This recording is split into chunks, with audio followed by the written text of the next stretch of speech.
Hello and welcome to The World Today right here on China Global Television Network with me, Mahia Mutua in Nairobi. Iran's foreign minister will not hold any negotiations with U.S. officials during his visit to Islamabad. Iran's Tasnim news agency says Syed Abbas Araghchi will only meet with the Pakistani side to discuss considerations on ending the war with the United States and Israel. He will also visit Oman and Russia during his trip. Araghchi said the purpose of his visits was to coordinate with Iran's partners on bilateral matters and regional developments, adding that Iran's neighbors are a priority. Iran's Army Chief Commander Amir Hatami says Tehran will make the criminal aggressor regret its actions. Saper Saremi reports now from Tehran. What we are sure for now is that he will embark on a tour not only to Islamabad, but also to Muscat and Moscow. These three capitals have historically played a vital role in facilitating back-channel communications. So we consider this move a very important diplomatic move.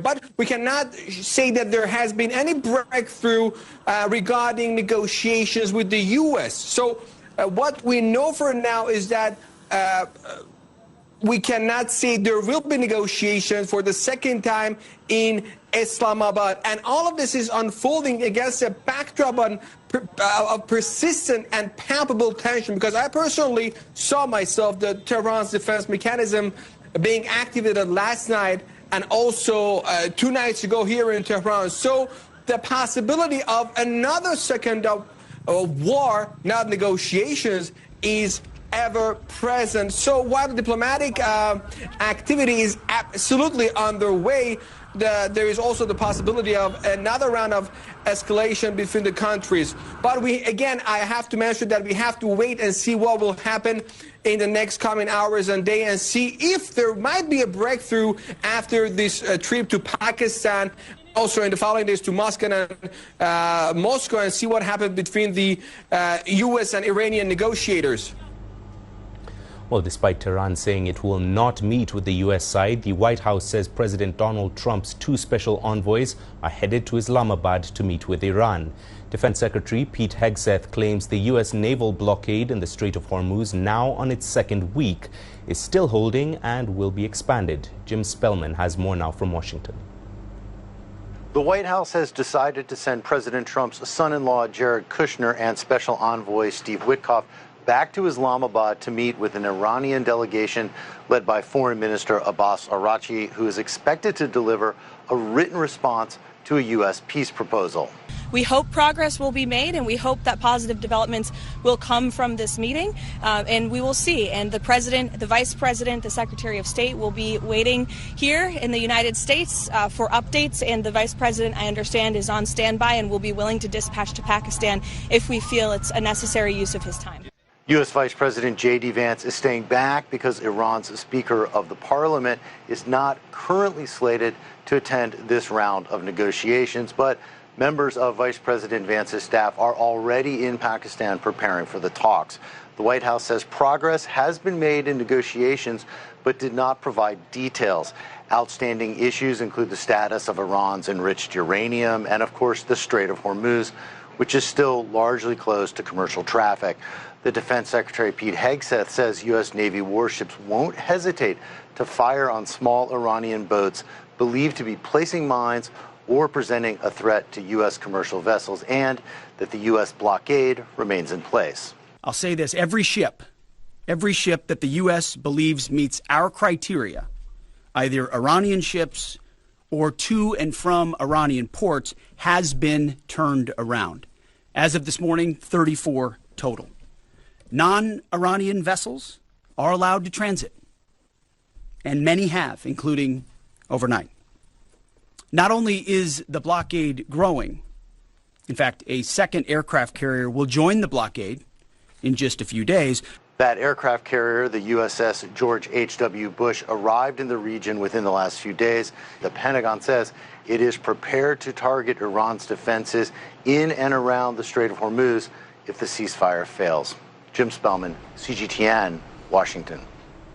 Well, Iran says the core issue of negotiations is no longer the nuclear program, but the complete end of the war. Many sticking points remain. CMG reporter Wang Jianbing has more now from Islamabad. This temporal mismatch indicates that the two sides are currently adopting a model of staggered negotiations. Pakistan acts as an intermediary, receiving the negotiating terms put forward by Iran. Pakistan will then pass them to the U.S. delegation arriving on Saturday for review and assessment. On the 23rd, an Iranian spokesperson said the nature of the recent negotiations has undergone a fundamental shift, with the core issue no longer being the nuclear program, but the complete end of the war. Key demands from Iran include war reparations, a resolution of the Strait of Hormuz dispute, and the full lifting of sanctions. Iran has specifically emphasized that any final agreement must include binding guarantees from the United States and Israel that they will not launch future military aggression against Iran, with the bottom line being the elimination of threats and prevention of renewed aggression. At present, the following three demands are the most difficult points of contention between the two sides. First, the non-aggression guarantee and Israel's commitment. The security guarantees sought by Iran involve Israel. The United States can hardly make a permanent mutual non-aggression commitment on Israel's behalf, especially when Israeli Defense Minister Katz maintains a hardline stance of bombing Iran back to the Stone Age. This is the most insurmountable political hurdle in the negotiations. Second, Iran's demand for war reparations is virtually unacceptable in Trump's diplomatic lexicon. Trump needs to maintain a victorious posture of pressure yields results, and paying reparations to Iran would be tantamount to disguised surrender in Washington's eyes. Third, the only red line for the United States is eliminating the nuclear threat. U.S. President Trump reiterated in an interview on the 24th that while Americans will have to endure the hardships of high oil prices for a longer period, it will be worth it if it results in a nuclear-free Iran. Israel says its forces have killed 6 Hezbollah militants in a clash in southern Lebanon. The Israeli military says it has identified and targeted the 6 fighters belonging to the Iran-backed armed group in the town of Bint Jbeil. The Lebanese health ministry has called it the martyrdom of 6 of its citizens. Israel claims Hezbollah is trying to sabotage peace efforts with Lebanon. Lebanon's Hezbollah lawmaker Ali Fayyad has called the 3-week truce extension meaningless as long as Israel continues its hostile actions. Well, despite the renewed ceasefire in Lebanon, the economic cost of the conflict continues to impact the daily life of families and businesses. After months of trying to recover from the 2024 war, this year's violence has again displaced families and raised living prices. In Beirut's Hamra district, one displaced shop owner is trying to keep his business running while bearing the price of a war that has followed him from Dahiyeh to his doorstep. Evangelo Sipsas has more now from Beirut. In the heart of Hamra, sizzling oil, rushed orders and wrapped sandwiches tell a bigger story. Lebanon was only just beginning to recover, but renewed fighting, even under a fragile ceasefire, is pushing families and shop owners like Mohammed Matuk back into survival mode. Before the war, things were cheaper than they are now. The situation has become much harder. Everything has gone up. Oil, gas, vegetables, pickles, plastic. For Mohammed, displacement is not only about leaving home, it's also about trying to keep working in a city where everything costs more. Deliveries are harder, roads feel less safe, and ingredients are more expensive. But raising prices too much risks losing customers who are also struggling. We are still trying to feel with people, to feel their pain, because we are part of the people. Here, the Hamra neighborhood of Beirut has been absorbing most of the displaced people from the renewed fighting, from Dahiyeh, Bekaa, the south, and other affected areas. Although there has been movement at cafes and shops, it doesn't mean that it's recovery. There's been more pressure, food, more pressure for rent and basic services in a city that's already stretched. When those refugees come, the economic sector boomed. You have the cafe booms and the supermarket worked more. I don't want to say that we have had more influx of cash, but usually there has been more liquidity in the market, and there have been more liquidity in the souks and in the supermarkets. Now, unfortunately, these people are not looking for jobs. They're not working. So what looks like business activity is not necessarily economic recovery. Much of it is survival spending by people uprooted again, just as the country was trying to recover from the last war. At the same time, the renewed fighting is hitting tourism, trade, agriculture, and infrastructure. The sectors Lebanon needs to rebuild confidence. Erase is not the word. I think it's shattered. We have to use this word. The World Bank report came right after the election of Joseph Aoun and Prime Minister Nawaf, and there was a lot of optimism in the country.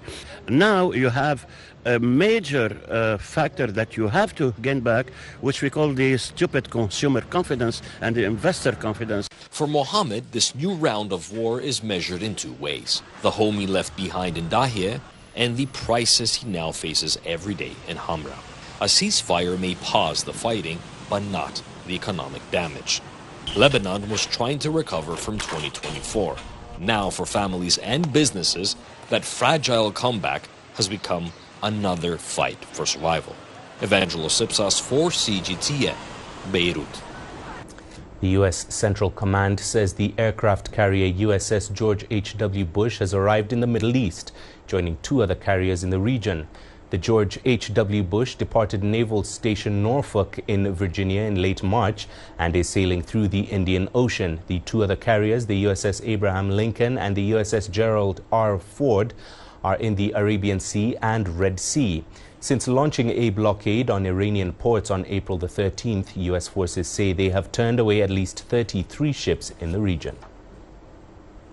Venezuela's acting President Delcy Rodriguez and Colombian President Gustavo Petro have pledged to step up intelligence sharing to combat crime on their shared border. The two leaders have also agreed to boost trade and efforts to ensure stable power supply to western Venezuela. Rodriguez and Petro met at Venezuela's presidential palace in Caracas on Friday. U.S. President Donald Trump has been putting pressure on Venezuela to allow foreign investment and on Colombia to ramp up efforts against drug trafficking. Colombia and Venezuela share a 2,200-kilometer-long border. Nearly 3 million Venezuelan migrants have settled in Colombia in recent years to escape economic collapse in their home country. And that's it for this edition of The World Today. I'll be back shortly with more news from the continent in Africa Live. Do stay tuned.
UN releases its latest global report on food crises and describes the situation as bleak.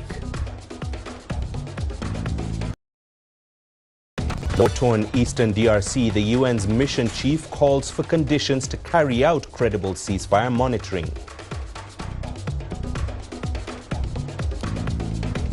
And on World Malaria Day, the World Health Organization approves its first malaria treatment for infants.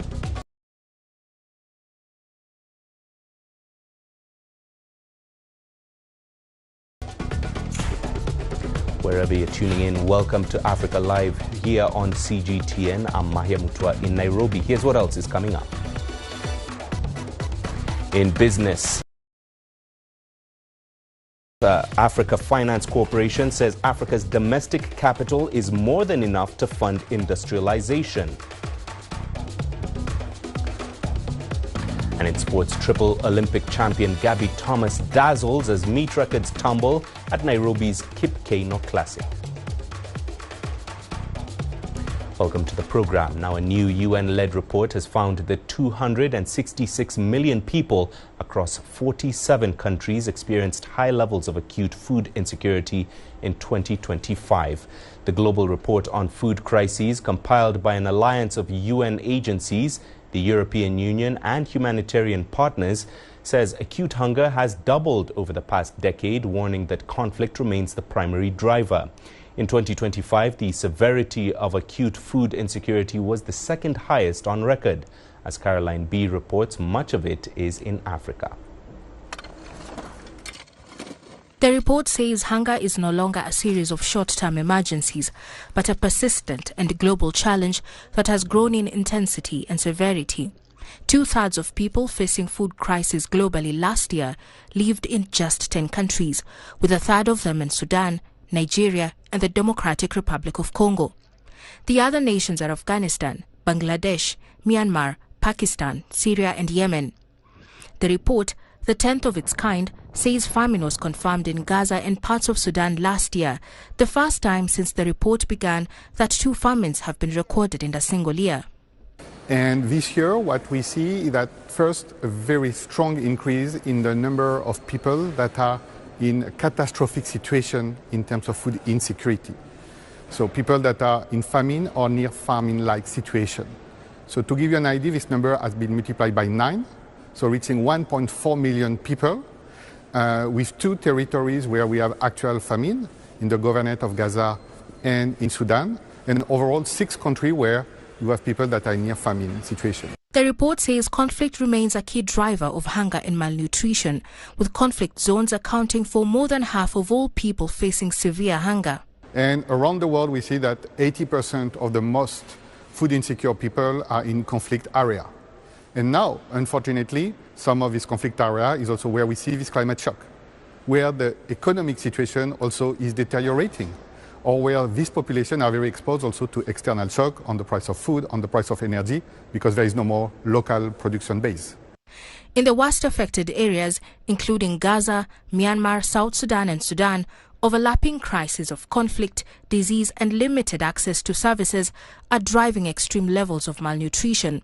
The report says people there may die tomorrow without food aid. The humanitarian agencies also say children are among the worst affected, with 35 million children acutely malnourished and facing increased risk of death. Aid agencies warn that without action, the world risks becoming locked into a cycle of deepening crisis as funding reduces, limiting the ability of governments and aid organizations to help. We know that to address acute food insecurity, you need the right mix of in-kind assistance and support to boost emergency agricultural food production. We have evidence that shows that when you combine these things in the right way, the positive outcomes in terms of food security can be 17 times as much as if food aid alone is provided. Looking ahead, the report warns that ongoing conflicts and climate change are likely to sustain or worsen conditions in many countries this year. The report also flags new risks linked to global economic disruptions, such as the ongoing Middle East conflict, which could further increase food prices and strain supply chains. Caroline B., CGTN. Well, let's turn to Mali, where 2 loud explosions and sustained gunfire were heard early Saturday morning near a major military base. That is according to a witness from Reuters. The base is in the town of Kati, not far from the nation's capital, Bamako. Soldiers have since been deployed to the area and have blocked off roads. The cause of the explosions is still not clear, and no militant group has claimed responsibility. There has not been any announcement yet on casualties either. The Central Sahel country is battling insurgencies by the West Africa affiliates of Al-Qaeda and Islamic State. It is also grappling with a much longer Tuareg-led rebellion in the north. We'll bring you more on this story as we learn more. But for now, we have Mamadou Tapili, who is in Mali's capital, Bamako, and he joins us with the latest on the line. Mamadou, thank you for joining us. What do we know at this time about the loud explosions and sustained gunfire near Mali's main military base, Kati, outside the capital, Bamako? Well, we seem to have lost Mamadou. We will try and get him back. But for now, in South Sudan, government officials have played down the appearance of heavily armed troops on the streets of the national capital, Juba. It comes as a fragile 2018 peace deal comes under increasing threat, with fighting between government troops and opposition forces loyal to the suspended regime. The police say it is a drill as part of preparations for delayed elections that are scheduled to take part later this year. South Sudan's government is urging the public to remain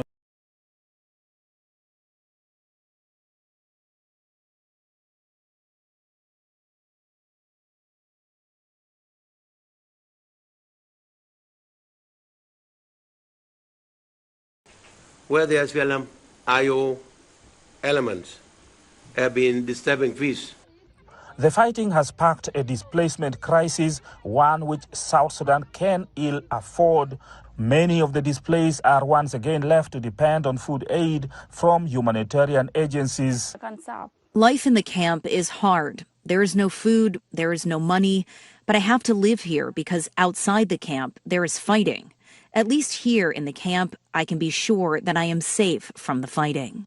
The United Nations mission in South Sudan says it is concerned about the deteriorating humanitarian situation in Jonglei State. It is urging all parties to halt hostilities, especially in Akobo, a town close to the Ethiopian border. Akobo town was recently captured from opposition forces by government troops, but now the opposition have pushed the government out of the area. The escalation in fighting comes as South Sudan's opposition group, loyal to former Vice President Riek Machar, says the 2018 peace deal has now collapsed. President Salva Kiir's team disagrees and says it is calling on all opposition groups to join the implementation of the peace accord. Without the revitalized peace agreement, then there is no government.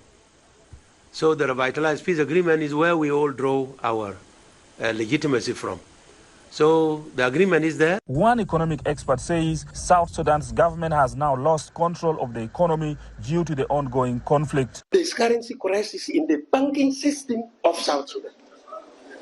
If we can make this distinction very clear, then we'll understand the currency has moved away from the banks into the streets, into the homes, into the business centers. And that currency is used either to buy dollars in the market. That's why you're seeing these banknotes all over. They are coming from the business centers. There is still no clear plan on how the government intends to improve the situation. The African Union is calling for dialogue among the political parties to end violence in the East African country. Patrick Oyet, CGTN, Juba, South Sudan. The special representative of the UN Secretary General in the Democratic Republic of Congo has begun a key visit to the country's conflict-hit east aimed at reinforcing fragile peace efforts. James Swan's visit comes 1 week after the talks between representatives of the Congolese government and an M23-led rebel alliance in Switzerland. Early this year, the M23 escalated their war with government forces when they seized control of large swaths of the east, taking key cities like Goma and Bukavu. CGTN's Sharon Baranga now reports. James Swan, head of United Nations Organization Stabilization Mission in the Democratic Republic of Congo, arrived in Goma on Friday as part of a high-level mission to support ceasefire monitoring and civilian protection in the country's eastern region, much of which is now under rebel control. His visit comes amid ongoing efforts to de-escalate tensions following recent peace talks held in Switzerland earlier this month. Swan is expected to meet UN teams on the ground, regional actors, and members of the expanded Joint Verification Mechanism Plus, a body tasked with monitoring the ceasefire. MONUSCO is mandated to support the ceasefire through its participation in and support to the expanded Joint Verification Mechanism Plus, whose members I will meet along with those of the Joint Intelligence Fusion Center during my stay. The UN mission says monitoring the ceasefire will require several key conditions, including an end to offensive drone use, stopping GPS interference, and ensuring full freedom of movement for peacekeepers. Swan also welcomed recent progress toward an agreement on humanitarian access and judicial protections for civilians affected by the conflict. We count on the cooperation of all belligerents to move forward swiftly in this direction. Through this visit, we hope to strengthen the momentum toward de-escalation, restore hope to the people of the region, and support the implementation of the ceasefire for lasting peace in eastern DRC. Swan said his visit underscores the UN's commitment to stabilizing the eastern DRC, where conflict has displaced millions and continues to threaten regional security. Sharon Baranga, CGTN. In Burundi, the UN is calling for financial support in helping tens of thousands of Congolese refugees return to their homes. They arrived in their droves at a host of camps late last year after a sudden escalation in violence around the eastern Congolese city of Uvira. With calm gradually being restored in some places, the UN is encouraging some refugees to now return.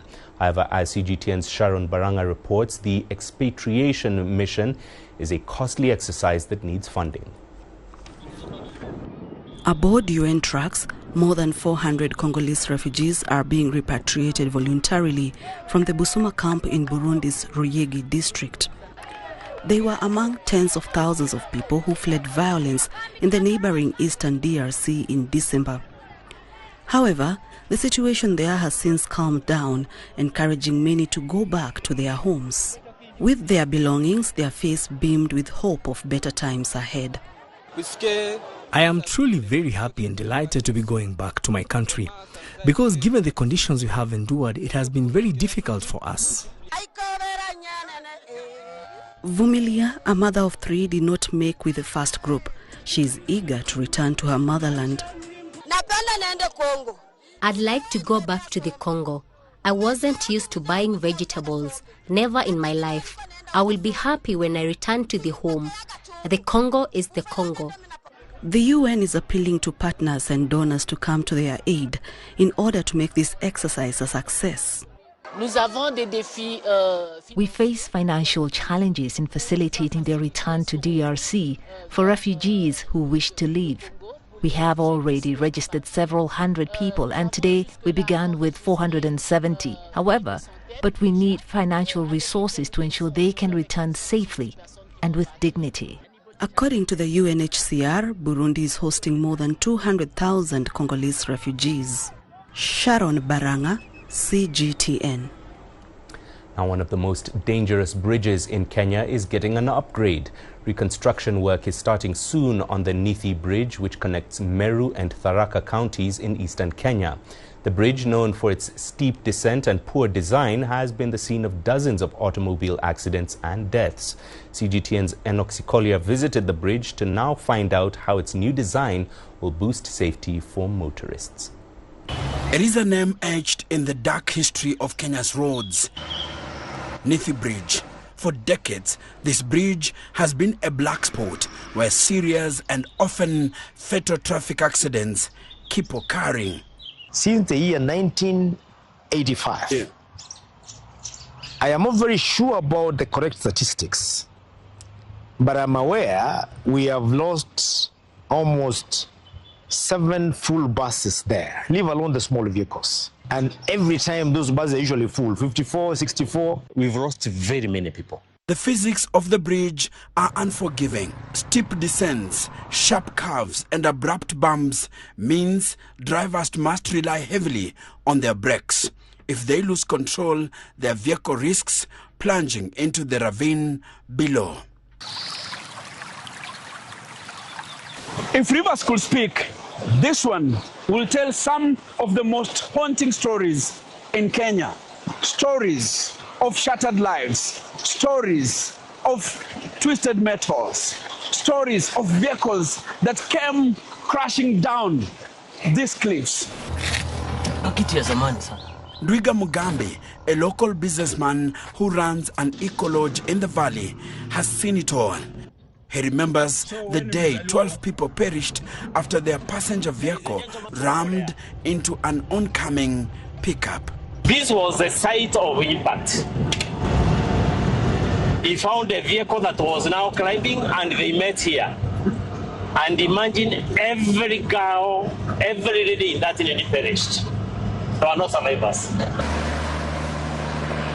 Mugambi says Nithi Bridge demands traffic discipline, something according to him is often ignored by many motorists.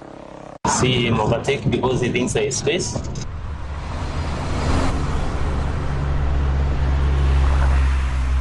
Ideally, this is a one-lane drop, no overtaking.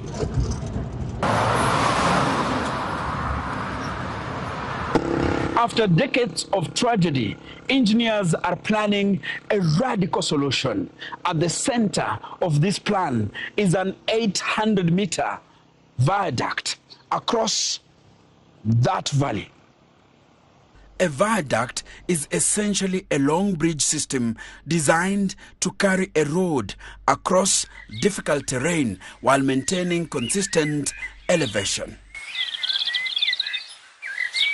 Instead of forcing vehicles through dangerous bends and steep descents, the new road will glide across the valley on elevated pillars high above the river below.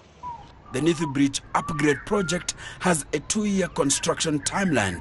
The project is being executed by a Chinese contractor, China Wei, known for similar high-altitude engineering feats. The company has already set up a camp at the construction site. We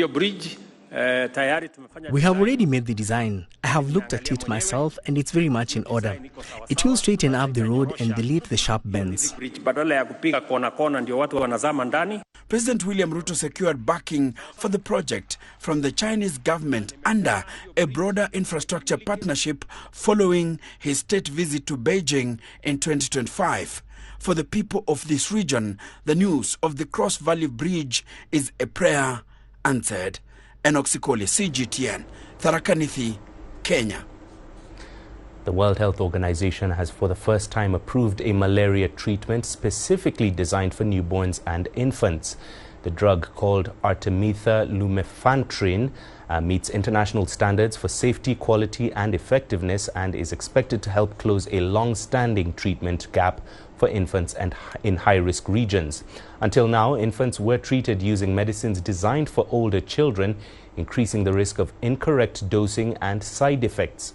Malaria remains one of the world's deadliest diseases, with Africa accounting for the vast majority of cases and deaths, particularly among children under 5. Health officials say the new treatment marks a significant step forward in the global fight against malaria. Well, as World Malaria Day is marked globally, a surge in cases is colliding with new hope in the fight to eradicate the disease.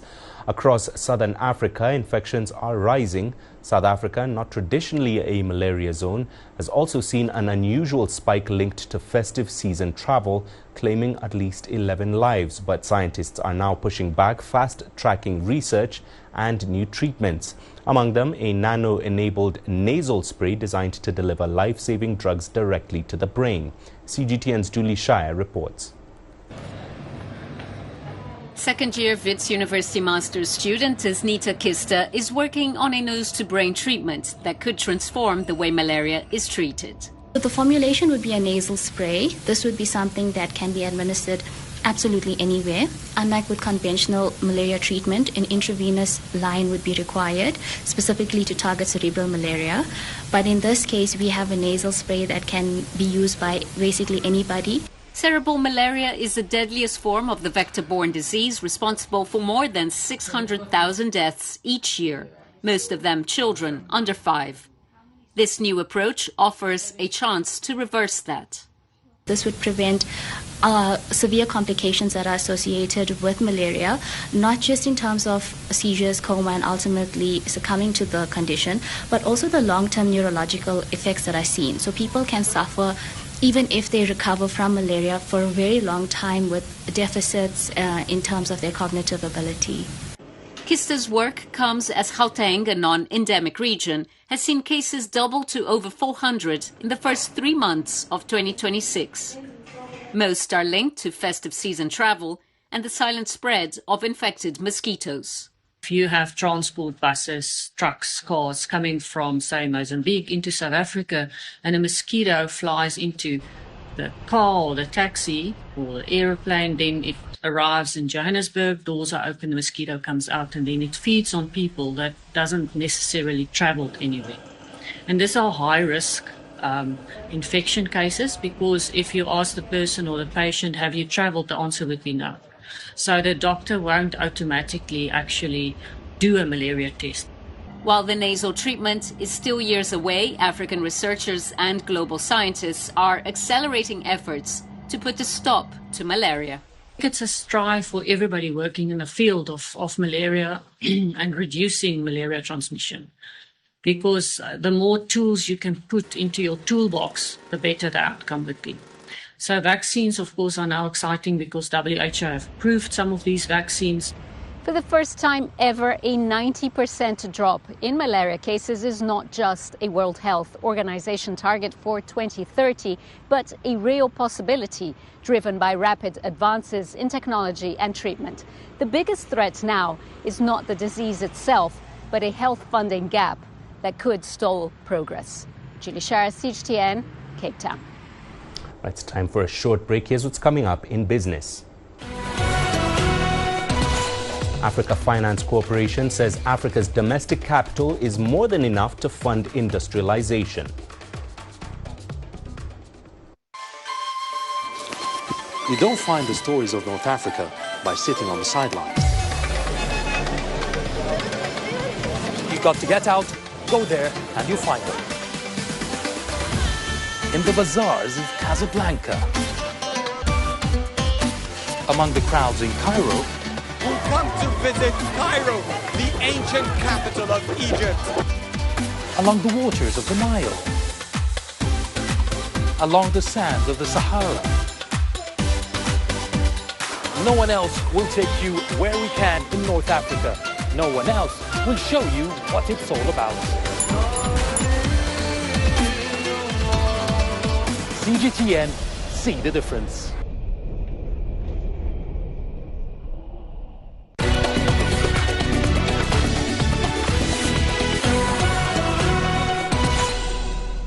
Welcome back. Now, economic shocks from the current geopolitical climate have made it even harder for African nations to raise funds for development abroad. However, a new report published by the Africa Finance Corporation argues that Africa's domestic capital base has reached a scale that now exceeds external financing flows over the past decade, and it's more than enough to fund its own growth and industrialization. The AFC's State of Africa's Infrastructure Report 2026 was launched on the sidelines of the AFC's inaugural Africa We Build Summit right here in Nairobi. Uche Okoronkwo was at the event to find out more.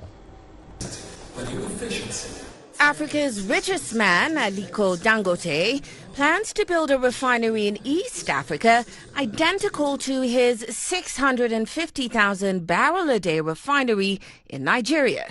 He revealed this for the very first time on a panel at the Africa Finance Corporation's inaugural Africa We Build Summit in Nairobi. where we saw him also challenge Kenya's President William Ruto and Uganda's Yoweri Museveni to commit to a strategy. Even now, I can give commitment to the two presidents that were here. If they will support the refinery, we'll build the identical one that we have in Nigeria, 650,000 barrels, with the likes of Afrexim Bank, with the likes of Africa Finance Corporation, with a lot of support from other financial institutions. Following these two, there's nothing we cannot do in Africa. That's why we, as a group, we have now launched between now and 2030, we're investing $40 billion in various fields. I dare say, ladies and gentlemen, we have this, in this room, we have the political leadership, we have the industrialists, we have the financiers to transform our continent, and we must waste no time looking any further. Much like this exchange, this year's Africa We Build Summit opened the floor for government officials, leading infrastructure financiers, fund managers, investors, and industry leaders to not just talk money, but also realize deals for infrastructure projects across Africa. However, this year, a new report by the Africa Finance Corporation is advocating for a different approach. Now, Africa has just over $2 trillion in non-bank domestic capital pools. Now, here at the inaugural Africa We Build Summit here in Nairobi, the Africa Finance Corporation says that is more than enough to significantly fund and provide the capital needed to fund Africa's development. The AFC's 2026 State of Africa's Infrastructure Report advocates for a new kind of funding, one that taps into the over $1 trillion in domestic pension and insurance assets in Africa, or the $530 billion in central bank reserves as of 2025. The message here is Africa can do it all by herself. The constraint is no longer capital mobilization, but how to deploy it. However, the critics point to a fragmented system where risk is still a very real concern. Well, I sat down with the AFC's chief economist and director of research and strategy, Dr. Rita Babihugan-Sanze, to get some insight into how stakeholders, both public and private, could get on board with a plan like this. The safety point is a real one. You know, it's a valid one. And so what we're saying is that we talk about this intermediation that needs to happen, this sort of building out of the financial architecture. Part of that has to do with how do you build guarantee structures, safety nets, that essentially, provide a kind of a credit enhancement for pension funds, right? So whether it's first loss structures where the developed, African DFIs go in first and provide that first layer of safety for the pension funds to come in on top. Now, this is not necessarily a new concept. Initiatives such as the Lobito Corridor, as well as emerging national infrastructure financing vehicles like the Kenya National Infrastructure Fund, proved that it is possible to integrate systems where capital and policy align with major infrastructure projects. Uche Okoronkwo, CGTN, Nairobi. In Sierra Leone, construction has begun on the maritime works of the fish landing site project undertaken by a Chinese contractor. President Julius Maada Bio attended the ceremony, marking a major step in China-Sierra Leone cooperation. Bio described the project as central to developing Sierra Leone's blue economy and advancing industrial growth. He noted the Chinese support offered a historic opportunity to strengthen the country's fishery sector.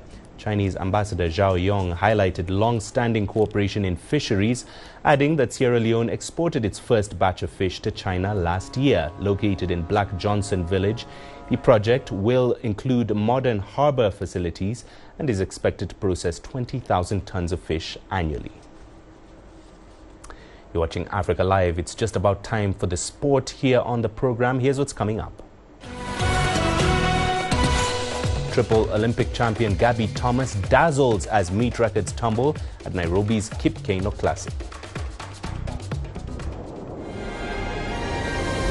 The greatest journeys, the greatest sights, the greatest adventures. Here in Kanata, this weir allows the locals to walk on water. We're far more than just TV news. We're your passport to the wonders of Africa.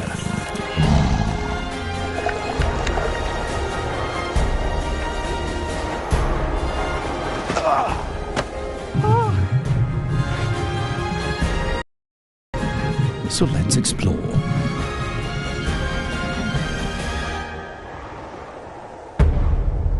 CGTN. See the difference.